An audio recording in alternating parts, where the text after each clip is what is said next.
আসসালামু আলাইকুম বন্ধুরা, দেখেন রাস্তার বেহাল দশা। তা দীর্ঘদিন ধরে কাজ করা হচ্ছে না। তা এটা হচ্ছে মূলত ভোগের এলাকায়, দিনাজপুর পার্বতীপুর। তো এটা দেখেন যে এই পাশে গর্ত হয়ে গেছে, আর এখানে সবসময়ের জন্য ট্রাক, বাস, মাইক্রো, মোটরসাইকেল, ভ্যান, অটোরিকশা চলাচল করে।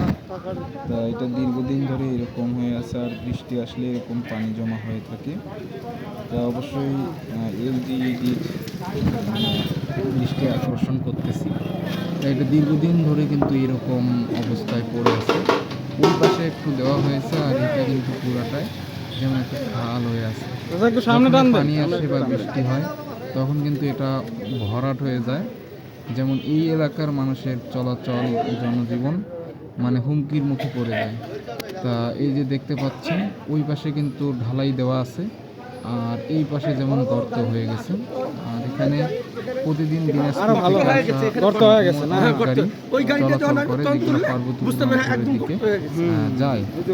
তা অবশ্যই এলজিইডি যে রয়েছে তাদের দৃষ্টি আকর্ষণ করতেছি এবং দ্রুত এখানে কাজ সমাপ্ত করার জন্য। তা সবাই ভালো থাকবেন। আসসালামু আলাইকুম।